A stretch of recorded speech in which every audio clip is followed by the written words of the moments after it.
more. And I Well, guess you've always kind of wanted me to give a little bit of a resume or report on a camping trip that my dad and I took one summer, and I believe it was 1927. Well, whatever year it was the year that Maddie Crowell was born, because she was in, her mother, and Marion, my sister Marion, was in the hospital in Texas, where we lived, and Maddie had been born, and Mother was going to stay and go back to Dayton with them, which she did, but my father and I had planned this camping trip. It was a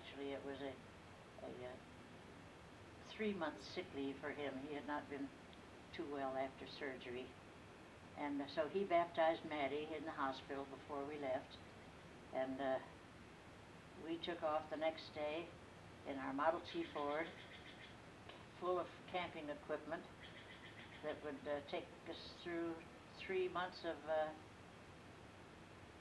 covering every state west of Kansas, Nebraska, I think, except Washington and Oregon.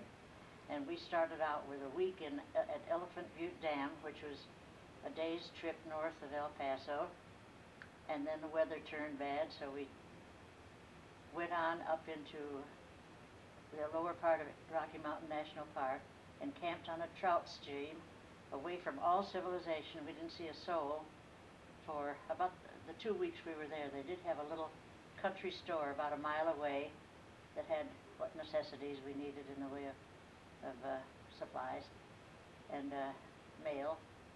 We could mail out, but we couldn't receive anything. And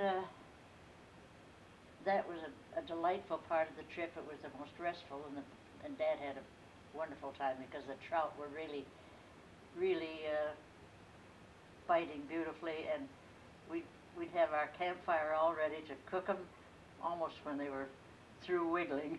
And you never tasted better trout than ones that are just fresh out of the water. And these were delicious. And we, at the end of the day, we'd always bank the fire, cover it up, and put in some baking potatoes. And then the next noon about, we would uncover them and have the best tasting baking potatoes you ever ate.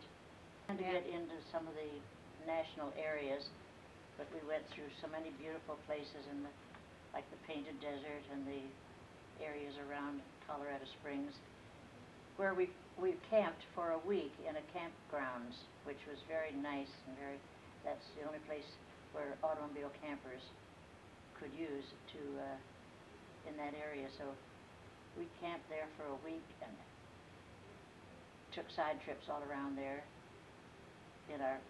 Climbed Pikes Peak in our Model T Ford and got almost to the top when it began to chug along and sounded like it was going to quit. So my dad hollered for me to jump out of the car and walk along the side while he went up. But I did pick up a rock, hoping to, he did say you might pick up a rock, put it under the wheel if it stalls. So I was running along with a rock in my hand, and he got to the top all right. And by the time I got there, he took a look at me and he said, "You better lie down flat right now before you fall on your face," which I did. And I guess the altitude had caused me to be a little bit dizzy. And that was an interesting experience. The walking around the top of the peak, which was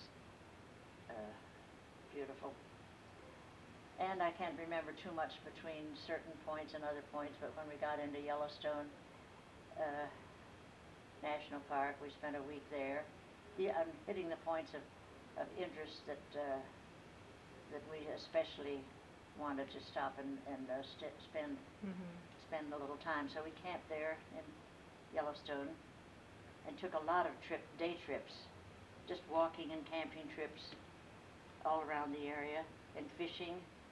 And I remember one time when I was fishing, got onto a log that looked like a nice spot to get out in a backwater and fish, and the log began to turn and I went in the water with my heavy Mackinaw on and knee-high boots and riding breeches You know, all the kind of clothes that don't dry very fast. Yes. So, anyway, that was an experience, and in Yellowstone, of course, we saw all of the interesting spots. Always would go to the hotel at around 5 o'clock in the afternoon to watch the grizzlies come into the dump grounds for their dinner.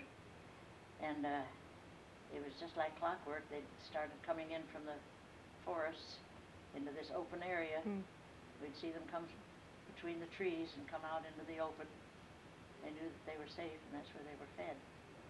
Up to the top of the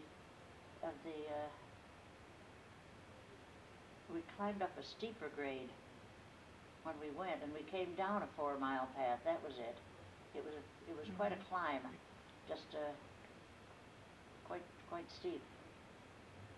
We got to the top, and there was the deer were very tame up there. One came and took something out of my hand right at the inn that was on the top of the hill. Fort Bliss, Texas, that was it.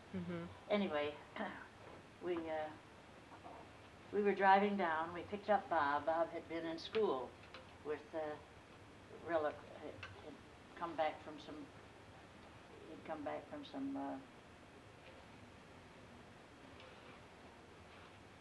trips on the water that he had taken as a radio operator, and he had gone to a radio school there before he'd started. But anyway, by the time we came home, he was, I guess it was at mid-semester, and we picked him up and drove to El Paso. And coming down, we went through a lot of unusual weather and situations on the ground. One was, in those days, there was not a highway across the desert, and they had planked roads, which were not very good for, like they were all right for going in one direction, but when you came to a party going in the other direction, it meant one of them had to get off the road into the sand while the other one went by, and we got into a bad situation where there were too many cars going one way and too many going the other way.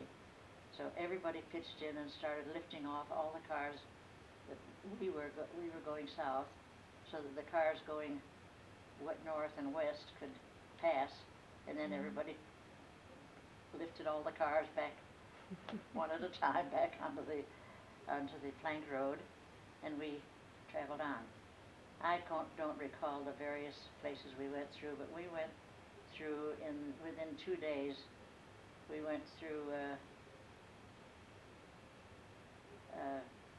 being stuck in the sand, in the mud, and then in the snow, all in one day.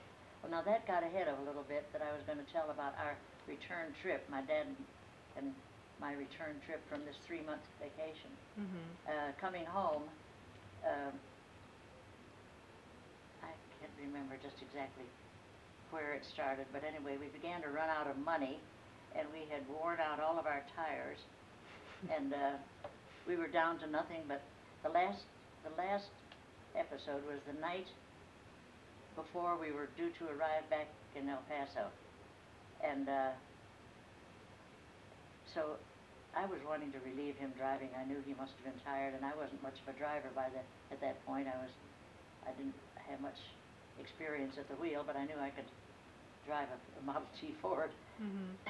But so we decided that he had to buy, instead of tires, didn't have enough money to get tires, but he bought rims.